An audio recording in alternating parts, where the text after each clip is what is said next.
Before the marriage, she was into sales when he first met her. He had come home from college and was spending the summer holidays with his folks. It was his first year at uni, and he didn't do the usual student escape to the beach.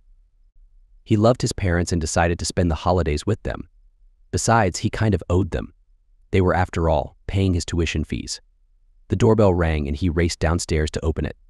There, in glorious splendor, was an angel, carrying a cane basket, with an Avon badge. "Hi, I'm Melinda, your local Avon representative. Is the lady of the house at home?" Ben was speechless. Sure, I'll get my mom." "Mom, it's Melinda, the Avon representative," he yelled up the stairs.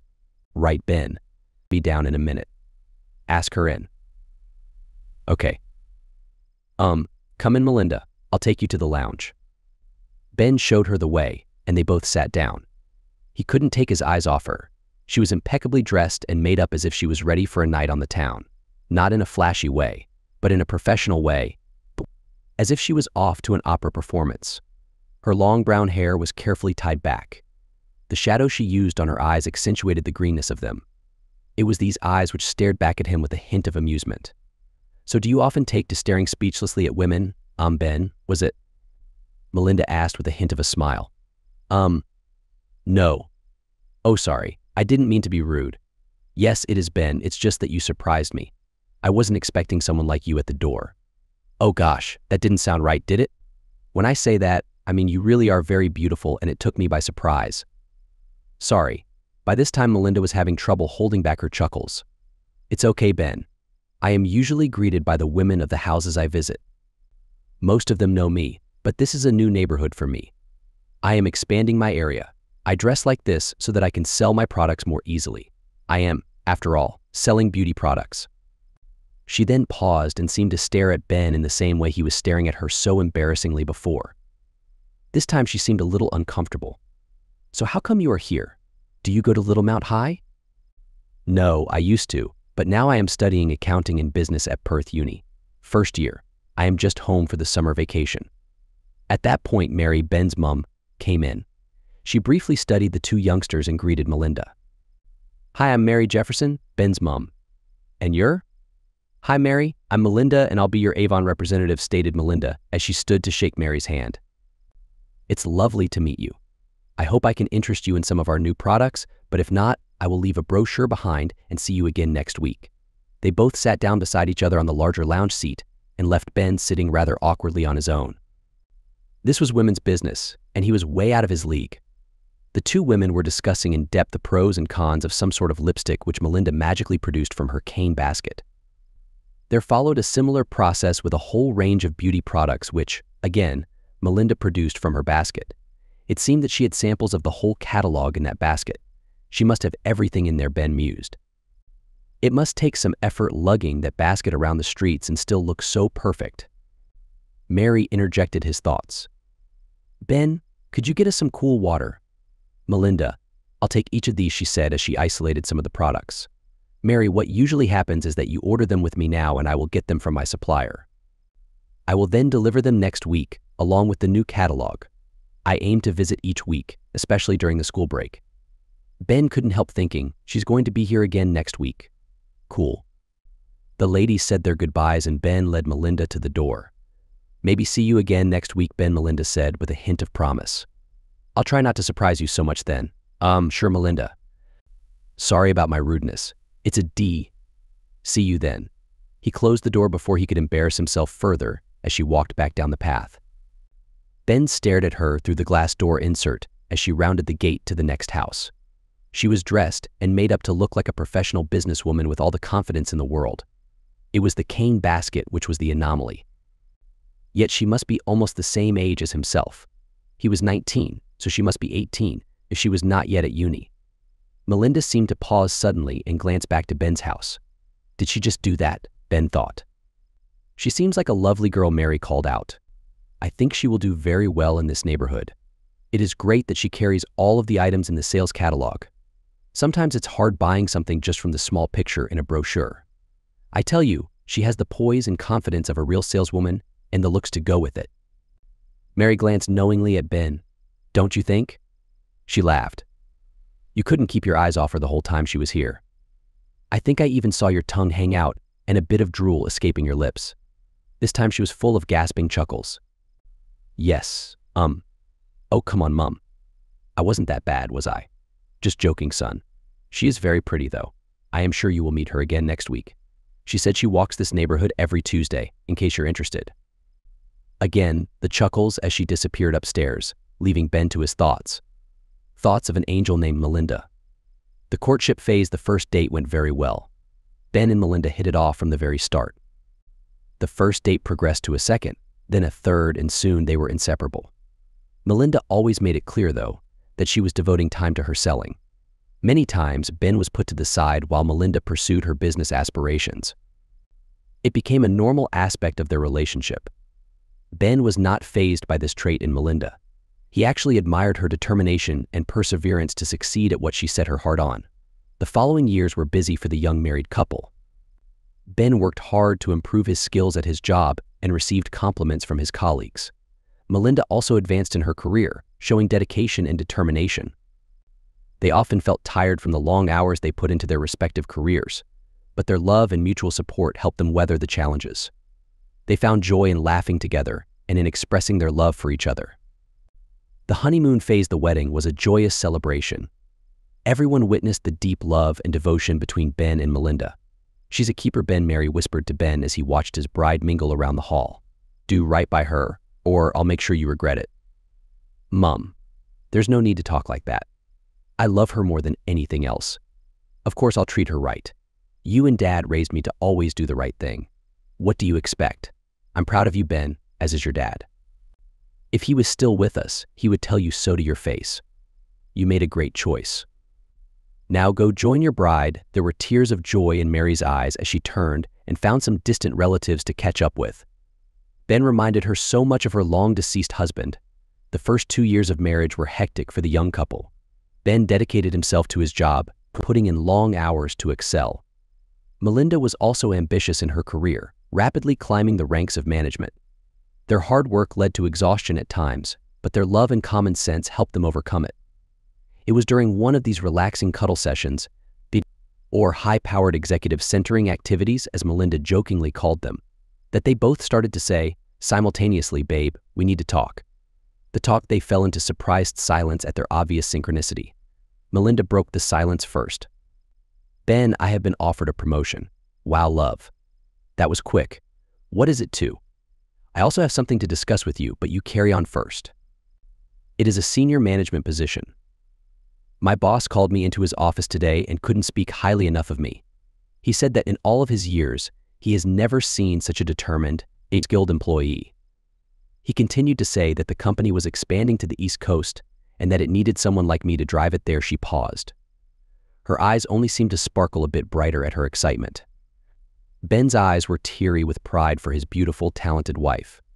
My boss also said that if you and I wanted to have children, we should do it now because this position would only demand more and more of my time. Again, she paused to let the enormity of that statement settle in. There is a 2-year lead into this position. So, Melinda, that is wonderful news. I have wanted us to start a family for some time, and I know you have too. I know of the perfect time to start. The smile in Ben's eyes hinted at a night of unbridled love and affection, this time without any worries. Melinda melted into his arms. She knew that look and loved it. Even with all of the joy and excitement that the news brought, there was a hint of sadness in Melinda's eyes. Ben picked up on it right away. What's up, babe? Is there something else? Melinda looked Ben square in the eyes and said in a low voice, there is a cost, Ben. It will mean I have to split my time between here in Littlemount and Sydney. It is a 2-week rotation. I will be away a lot and with children. That is going to be hard on both of us, but particularly you. The last statement was said with a deep sigh of resignation, almost as if this fantastic career opportunity would not happen. Melinda, my love, this can happen. My news is that I have looked into starting up my own accounting firm which would operate here from our home. My boss gave his blessing to my aspirations, saying that although he would be sad to see me go, he could see that I could make a great start and that if I specialized more, he could throw consultation work to me. Don't you see, with Mom's help, the children will be fine. I want you to chase your dreams, my wonderful, determined, talented love. Melinda dissolved into tears. Tears of joy, relief, but in love. Her loving husband wanted what was best for her and was willing to sacrifice a lot to make it happen. That night was a joyful expression of their love and devotion to each other, as well as an excited hope that their journey together had reached a new chapter. The bad news: it didn't. The doctors were confused as to why a young couple such as themselves were unable to conceive. God help them. Finally, the various medical specialists came to an agreement. Melinda and Ben would not be able to have a baby. This devastated both of them. They were exhausted to their core. Melinda often broke down in tears, and many nights, Ben just held her as she processed the fact that she would never be a mom. Ben didn't know what to do. He comforted her when she was sad and held her tight when she gasped those tearful sighs of resignation. He, too, felt the pain of never being a father. This lasted for 2 months, until suddenly, Melinda woke one morning with a determined look on her face. She bore a straight, confident expression and showed the same determined eyes she once held when she was determined to succeed at one of her goals. "Ben, I am going ahead with the senior exec job. I will tell my boss that as of next week, I will begin." She finished her statement and looked strangely at Ben. He could see the instant change in her, and while it frightened him a little, because of her lack of consultation with him, he admired the fact that she had overcome her sadness and emerged as the determined, confident person he knew so well. He sensed that it would be a new beginning for their relationship. But hey, that's what he signed up for when he made those all-important vows way back when. "I love you, Melinda. Welcome back. Welcome back. You know I will support you with whatever it takes." She cried tears of joy as she held Ben tightly. This embrace lasted for a while, until with a sharp intake of breath and a renewed sense of determination, she left for work. Then followed a period of intense training for Melinda and lots of comforting hugs from Ben. He had taken the leap to establish his own business from home and was pleasantly surprised at the positive feedback he received. In the short time that it took Melinda to fully embrace her new role, he was well onto a firm path with his own accounting business. The extra hours that Melinda had to spend training and familiarizing herself were used by Ben to expand his own business. Though their time together was diminishing, they both felt secure in their relationship. Both being very practical people allowed them the wisdom to appreciate the time they had together without feeling neglected or bitter. The difficult topic of not having children remained unspoken, almost like an unwritten rule. The future was their goal. Ben in his business and Melinda in her role as a high-end executive. A new phase then the night of the big announcement came. They both sat down for a rare dinner at home when Melinda quietly stated, "Ben, love, it is time for me to spend time in Sydney. The boss says I am ready to take on the big challenges in that city on behalf of the company." Now, Perth is not a small town. It is a city known as the Western Outpost of Australia. It is the hub of the immense iron ore industry, among others, which are situated in Western Australia. But Sydney is where all of the real action is. Sydney is the center of all of the major export industries. Wine, coal, iron ore, sugar, wool, along with numerous other primary industries, all have their head offices there. If a company wanted to make it for real, they would need to have a strong presence in Sydney. Ben knew that, as did Melinda.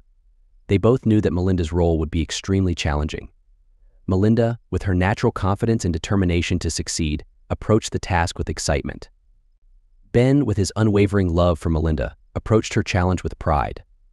They finished their meal and prepared for the next phase of their relationship. Melinda would spend 2 weeks in Sydney and 2 weeks in Perth. In between would be the 5.5-hour flight infamously known as the Red Eye. Ben knew that he wouldn't hear from Melinda every night. The 2-hour time difference, coupled with her long work meetings, made constant communication impossible, and they both accepted that. Months of this schedule became the new normal, and they both settled into it quietly. Ben would see Melinda off at the front door as she entered the taxi to the airport. Phone calls between them would be fairly short and at irregular hours, as determined by Melinda's schedule in Sydney. These calls were enough to maintain a comfortable closeness while Melinda was away. On her return, the taxi would arrive and Melinda would disappear into bed for at least 12 hours after hugging her husband. The red-eye flight always had this effect on her, and it wouldn't be until the second night she was home that they would express their love for each other, reestablishing their closeness and love. Melinda would then immerse herself in her role at the Perth office of the company. Ben's business now had a very loyal client base, and he was becoming well known amongst the Perth accounting firms as a reliable and knowledgeable expert in the field of forensic accounting. Their lives were going well. They were doing well financially and had a great group of friends who were always there for support and good times. They loved spending time with their friends' kids, and it fulfilled their desire to have children of their own. Their work situation was a bit different from the norm, but everyone in their friend group seemed to accept it without question.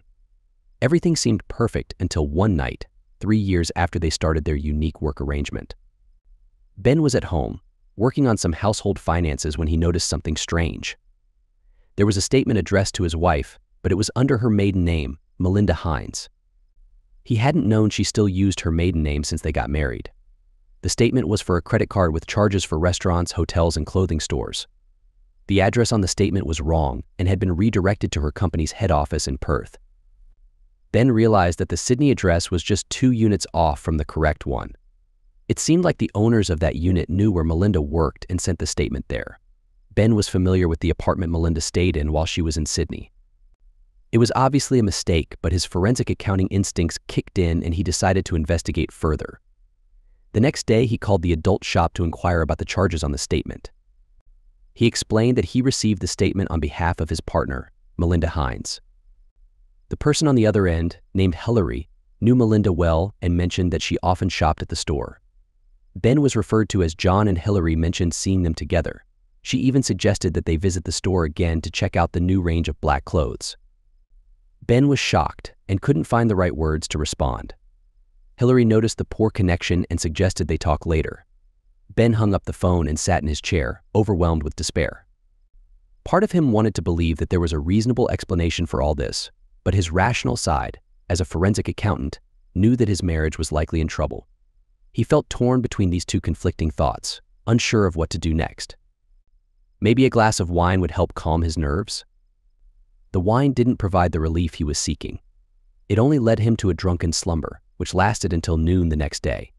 Ben stumbled into the kitchen and made himself a sandwich, unable to remember what he put in it.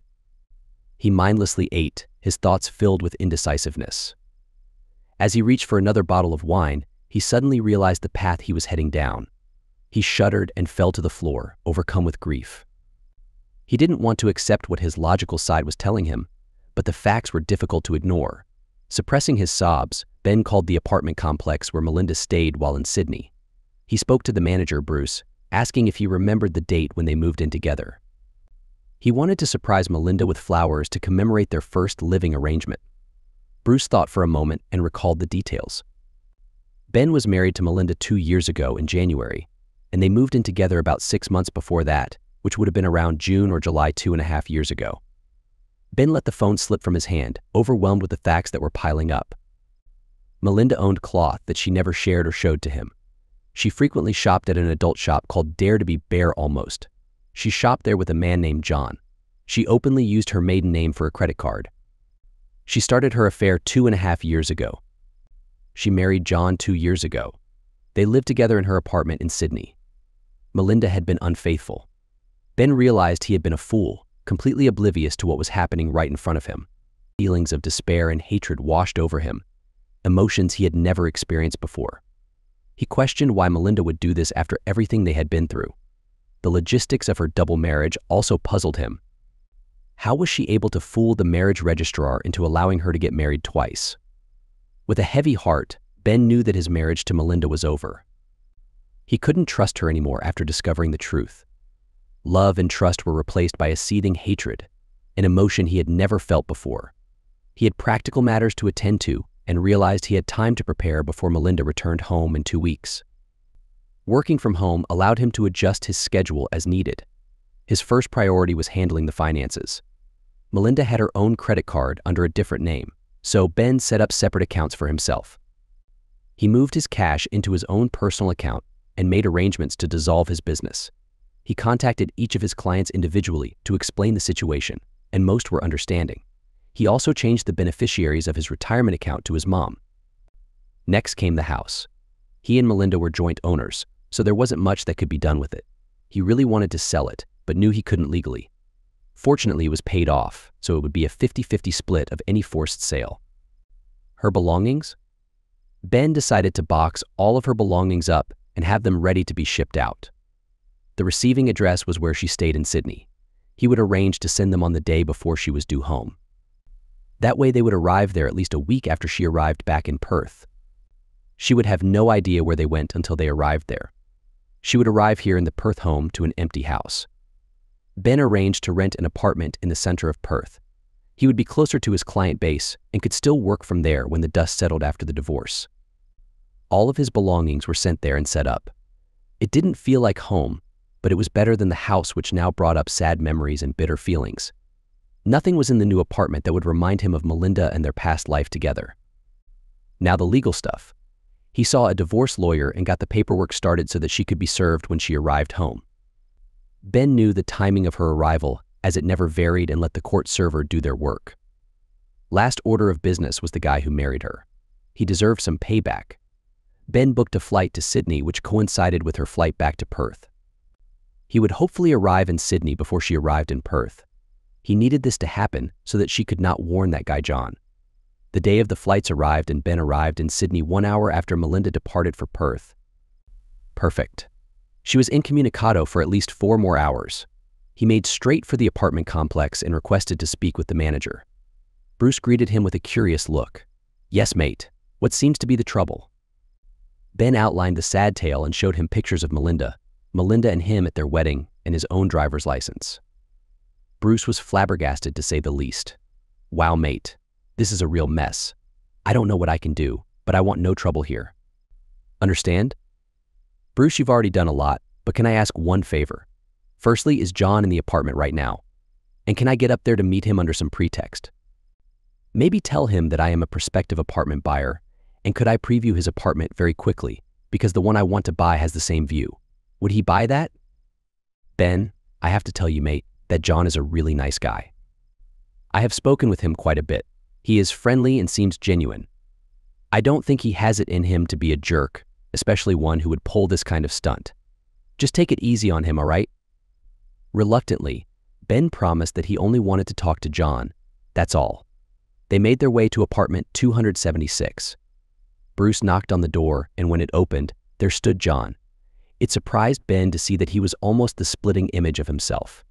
There were obvious facial differences, but everything about him reminded Ben of himself.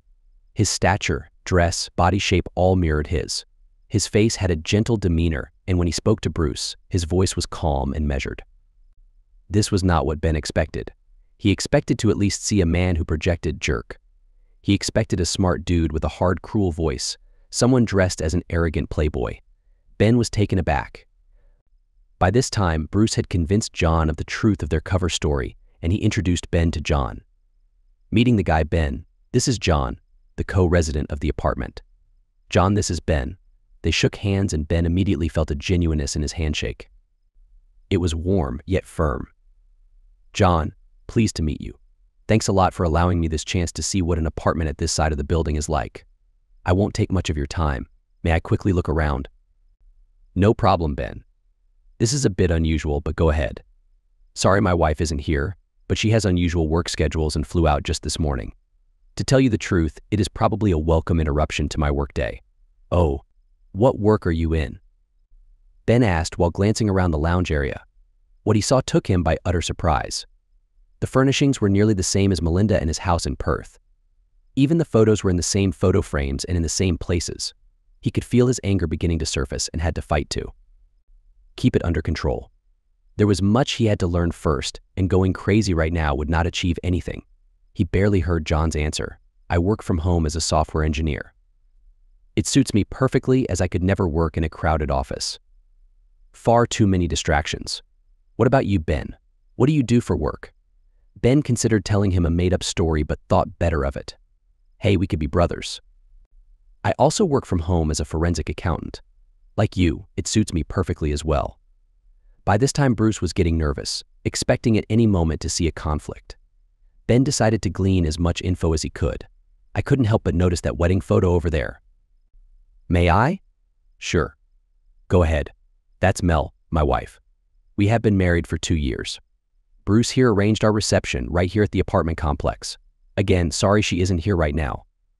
She works strange hours, but it works for us." There was a pause while Ben studied the photo. It was Melinda, all right. He felt tears begin to well up as he once again felt the depth of her betrayal. To hide his watery eyes, he quickly replaced the photo and walked cursorily around the apartment, even glancing into the main bedroom. It struck Ben again how similar everything was to the Perth house. Eyes under control, but anger still bubbling. He surprised himself at not feeling any animosity towards John. Everything about him oozed sincerity and friendliness. He just couldn't hate the guy. Ben was torn. One part of him just wanted to teach this guy a lesson.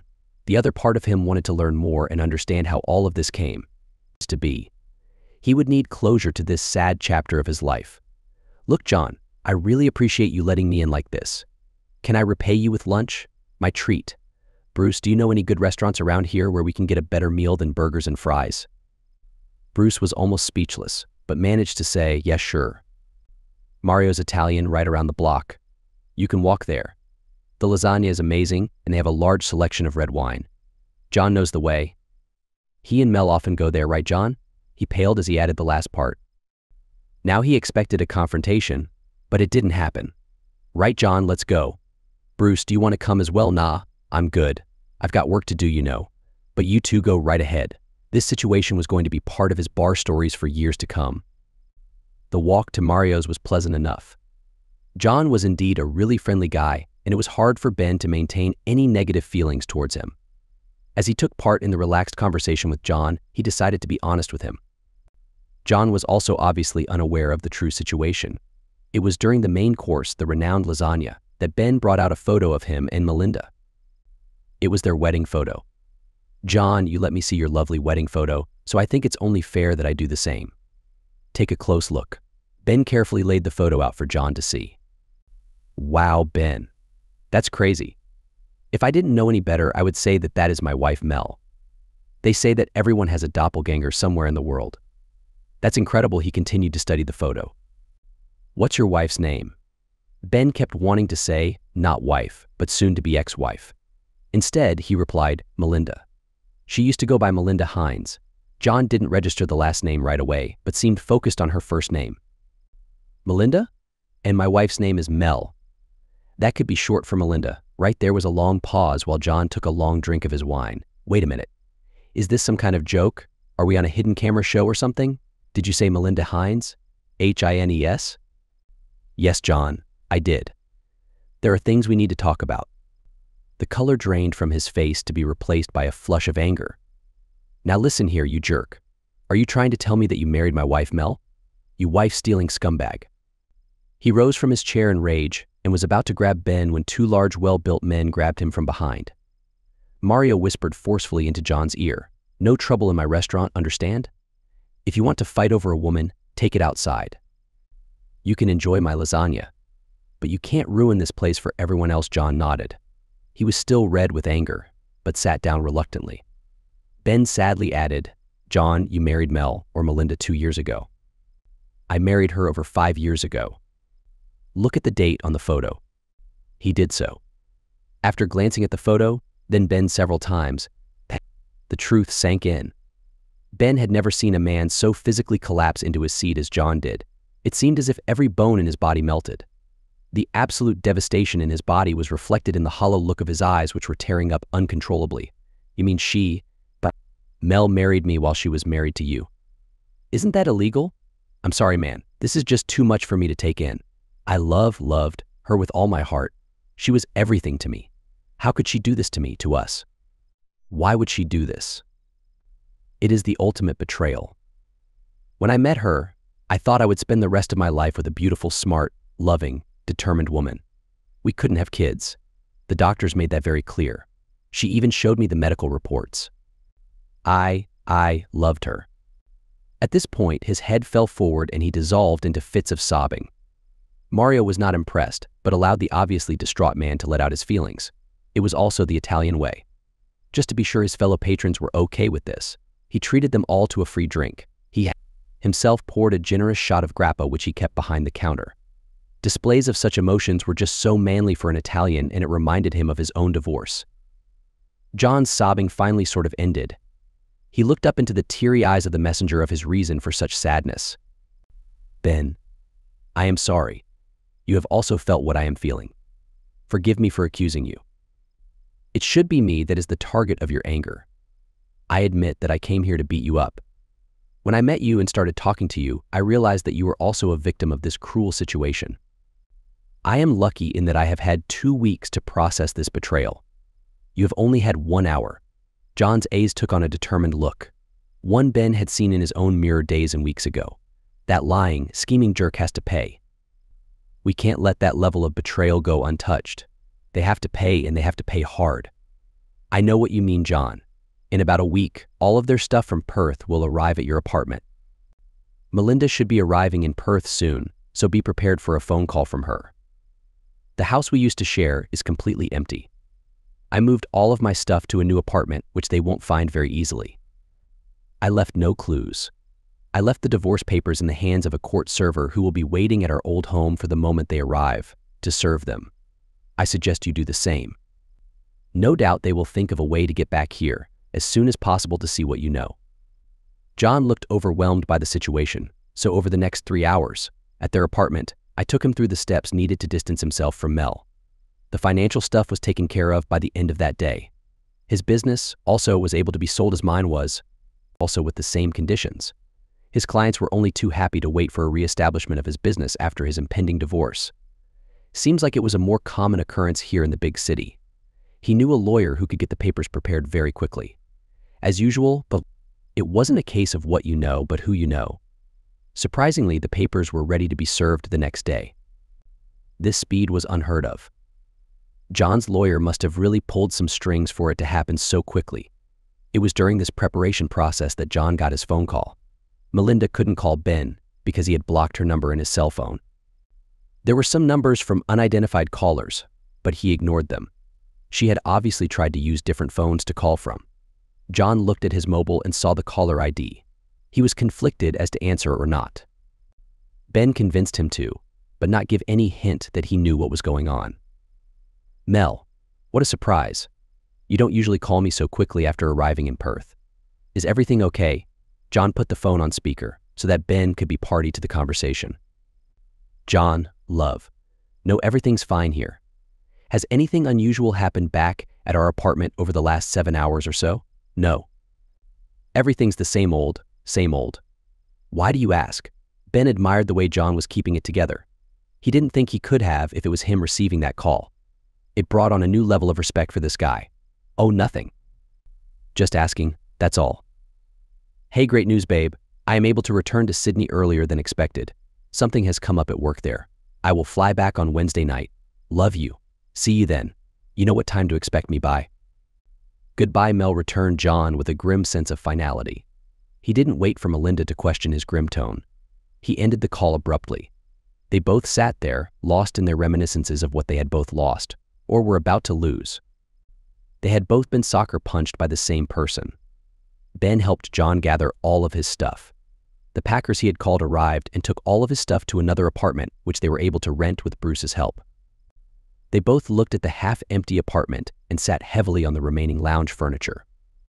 You know, John, when I first walked into this apartment, it was freaky how so much of it was similar to our house back in Perth. It seems like they wanted both places to be as similar as possible, so that they felt like they were at home no matter which place they were in. Is that a bottle of fine Margaret River red I see over there? John looked over, and a wry smile crossed his lips. Yep, that collection is Mel's pride and joy. They spent months combing the Margaret River wineries, even all the way to M.T. Barker. That collection represents the finest and most expensive reds that part of Australia has to offer. I think we owe it to ourselves and those fine winemakers to sample at least 90% of the collection before we leave here. What do you think? Well said, my friend, replied Ben with an equal sense of mischief. Shall we start with this Pinot Noir? I am sure the light fruitiness will help pave the way for the more solid Shiraz and maybe the Cabernet Sauvignon. The drinks began, and with each new glass, the two compared notes of their lives with Melinda. The first bottle of wine, a fine Pinot Noir, saw them comparing their dress habits, the quirky way they put on their socks under their outfits, how they always put on their left shoe first, how they adjusted their clothes at least a couple of times before leaving the house, how they looked in the mirror at least a couple of times before being satisfied, how the color of their accessories always had to match that of their outfits. The second bottle, a fine Merlot from Swan River Winery, saw them comparing their speech habits, how they always came home with the same greeting. "Hi babe, how was your day?" Mine was the same old busy, busy, busy. Can't wait to tell you all about it. How they always complimented the meal they were having with the same words. "Oh my goodness. What have you done to this dish? It's delicious." How they always left in the mornings with the same words. "Okay babe, I'm off to conquer the world today. See you later." And love you the third bottle of wine. A stunning Cabernet from M.T. Barker saw them comparing their hobbies. Did you notice that just before they finish a task, their eyes do this little flutter? That's when you know it's almost done. They both nodded in agreement, being careful not to spill the wine. They love to try new recipes. That's always a surefire way to get them excited. I always suggest we try a new dish, and they light up. Again, the nodding in agreement. We couldn't get enough of each other during the night before they left. We spent hours talking and laughing. It was magical. Nodding followed by laughter at this stage. The fourth bottle of wine, a deep Shiraz, saw them quietly sitting, eyes hooded, speech slurred. They weren't going to get anywhere near 90% of the seller's offerings. That person has to pay. I haven't been so devastated in my whole life. You're right, friend. What can we do to make them pay? They may have come up with some sort of revenge plot. But as is the way of overusing alcohol as a tool for creativity, it completely wipes the memory clean before the next session of consciousness begins. The next morning was not pretty. Both Ben and John stumbled to the kitchen where toast and Vegemite were in order. To their credit, neither of them got sick. It took them until lunchtime to be in any way respectable. It was time to visit Mario's again, this time John's treat. Mario greeted them with a knowing look and a promise to give them just what they needed to overcome their obvious pain. Lasagna. He came to join them after they had finished and placed the bottle of good Tuscan grappa and 3 glasses on the table. "So my friends, I see that you have sorted your relationship trouble out." Bruce had filled him in, along with anyone in the bar who would listen. "You know I am Italian, from Sicily. We have a way of sorting out such matters, but I do not think that it would be allowed here in Australia. What do you propose to do about them?" Both Ben and John were taken aback by Mario's upfront statement and question. They each had the same question. What happens in your village to be so bad? "Aha," Mario replied. "The person is simply escorted to a waiting fishing boat and taken across the sea to Libya. There are lots of rich Arabs wanting a servant for the right price. We are renowned negotiators, so the partner gets a fair reward for their loss. The same also happens to a straying partner, although the offended spouse usually gets double for them." He laughed with that deep belly laugh that can't help but be infectious. They all laughed while Mario poured out generous shots of grappa. "Cheers," he shouted, and they all downed the shots. Ben and John spluttered and coughed, which brought on more bouts of laughter followed by another generous pouring. "Always catch the snake where it thinks it is safest," said Mario suddenly. "Where does this snake think they are safe?" Ben and John looked at each other and then at Mario's grim face. They said simultaneously, "At work." "Then that is where we must cut off its head," stated Mario while pouring another shot. There followed a detailed discussion about how to create the maximum amount of hurt at work for Melinda. Work was everything to her while she was everything to Ben and John. She had betrayed their trust and love to the ultimate degree, and now it was her turn to be betrayed to the maximum degree. The lawyer who was engaged by Ben was in Perth, but had provided a colleague here in Sydney who could do the work required. Basically, both Ben and John wanted to sue Melinda for damages brought about by her marriage to 2 people at the same time. In New South Wales, Section 92 of the Crimes Act 1900 makes it an offence punishable by a maximum penalty of 7 years imprisonment to marry a person whilst already married to another. This is known as bigamy. This made the betrayal enacted by Melinda a criminal act which would have to be dealt with in a criminal court before any civil action could be taken. The criminal element had to be dealt with first. This was the job of John Bills ESQ, barrister, to deal with. He accepted the brief from Ben's solicitor's friend with glee. He hadn't seen such a clear-cut case of bigamy for many years.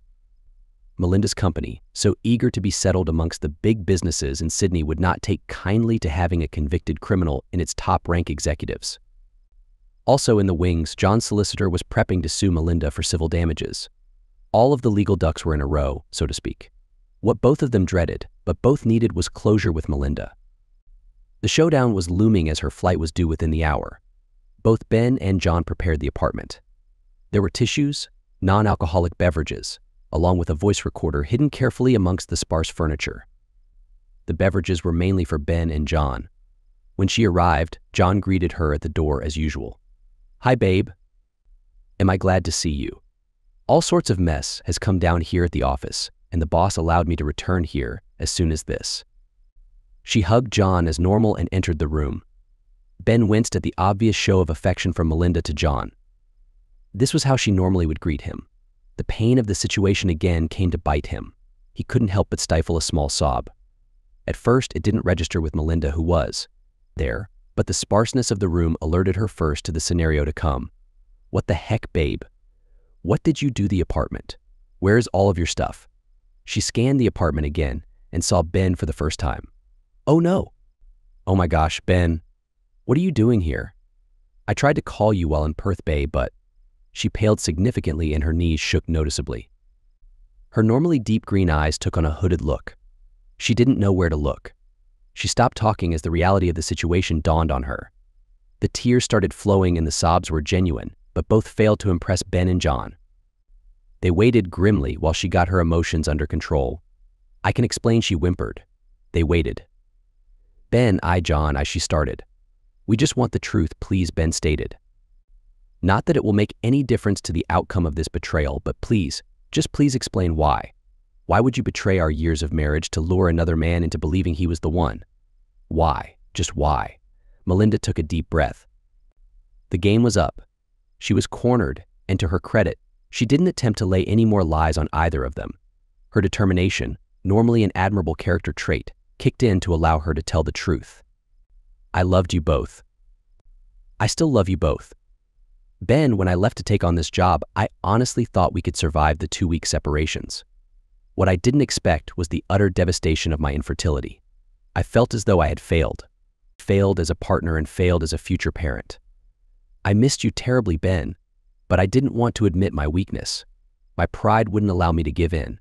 I knew you were there for me. You always have been. But I needed to be stronger. I needed to succeed at this no matter what my feelings were. I realized soon after that this pride and determination were only driving me deeper and deeper into despair. I don't know how I managed to hide it when I was again with you in Perth, but I did. I focused this devastation into my work and felt a little relieved that it filled the void somewhat. My work kept me busy interviewing new employees like John. When I first met him, I was stunned at how much he resembled you, Ben. I was drawn to John like a magnet. He had the same mannerisms, the same style of dress. Even his walk was like yours. My longing for you, Ben, only increased every time I saw John. After a while, it was like you two morphed into the same person, my loving partner. John, do you remember all of those so-called follow-up interviews for your role as a software developer for our company? Only the first one was needed. I knew you were right for the job after the first interview. The others were solely for my benefit. I was infatuated with you, just as I was infatuated with my first partner, Ben. I thought that I didn't need to feel that loneliness anymore. I willingly pursued you, John. Part of me recognized that it was wrong, but I was too weak to say no. But you were already married, Melinda. Married to me. I was completely devoted to you. Why would you need another to take my place?" sighed Ben. "I don't know, Ben, my love. I just knew that I could. I missed you so much, but my pride wouldn't let me come home and admit that to you. I couldn't let John go. John, I truly loved you and still do. You are so much like Ben, it was like you were a copy. How could I not love you as well? Ben, I loved you and still do. I don't know how I can ever make it up to either of you. I cannot choose between you. I need and love both of you." Again, the sobs and tears. Tissues were produced, but the seriousness and firmness of Ben and John remained. When she again regained control, Melinda looked at both men. She saw the seriousness and loss of love in both of their eyes. She knew then that what she had done had lost the love of both men that she professed to love. There was nothing more she could say. Her betrayal was laid bare for everyone to see. The practical part of her mind took over. No amount of tears and begging was going to make any difference to her destiny. She knew it. The die was cast, the game was set in motion. She had to accept what was coming. Her body seemed to shrink as she resigned herself to her fate. Ben added, "There is only one thing I can say, Melinda. You betrayed me and set aside our love and trust simply because you thought you could. All of the times I have comforted you, encouraged you, supported you in those difficult days we faced together, All of that was swept aside like so much trash. I can never forgive you for what you have done. I also will never forget what you have done. You have destroyed a valuable part of my character. My ability to trust those I love and will love in the future has been destroyed thanks to your selfish actions. I hope and pray that I can recover from this poisoning of my soul and live a satisfying life. Thanks for nothing. John, friend, you know where to find me. He got up and left without another word. Melinda sobbed again and hugged herself in a vain attempt to find comfort. John, she began. Her pleading eyes displayed the desperation she was feeling. Could she at least find comfort with one of the men she so cruelly betrayed? John interrupted her. Don't, Mel. Don't even try to justify what you have done. You have destroyed a wonderful part of Ben's character as well as mine. I thought the world of you, Mel, when you came into my life, but I thought that I had died and gone to heaven. I loved you so much. When you explained about your work situation, I readily accepted it. I accepted it because I loved and trusted you. I would have given my life for you, Mel. What were a few weeks apart as a sacrifice compared to that? Like Ben, I don't know if I can ever trust another person like that again. You know what they say, once bitten, twice shy. Goodbye, Mel. Enjoy your future, but know that neither Ben nor I will be part of that future. John left and left the door open. Melinda collapsed onto the floor and remained there until well after dark. The desolation felt in her soul was mirrored by the emptiness of the nearly empty room of the apartment. When she roused herself, she didn't know because everything she did from that point on was a blur. Worried neighbors saw that the door was open to apartment 276 and Mel, the lady they occasionally saw, was strewn across a lonely lounge seat quietly sobbing. The medical responders took her to Sydney North Shore Hospital, where she was kept for observation. Epilogue: Ben left for Perth on the next available flight. He never visited Sydney again. It had only sad memories for him. Fortunately, the divorce proceeded without contest, and after 6 months, the temporary divorce decree arrived in the mail. The last nail in the coffin of his marriage. His mom remained mystified by the whole sorry tale. She would often tell anyone near her, or anything near her, I liked that girl. What happened? John also had his divorce completed. It was quicker for him as the court decided that his marriage to Mel was null and void in the first place. Melinda's boss got a very legal-looking letter informing him of the circumstance surrounding the strange behavior of his protégé. It was enough for the company to fire Melinda immediately, but not enough to stop a lawsuit brought on by both Ben and John regarding the apparent condoning of this bigamous behavior. The company settled out of court. Melinda was tried by the Perth Supreme Court on 1 count of bigamy and sentenced to 5 years in Sydney's Long Jail. Both Ben and John have restarted their businesses thanks to the startup funds granted by the successful civil action. They remain good friends to this day and often meet up in Uluru, the midpoint between Perth and Sydney. They call each other the good guy buddies.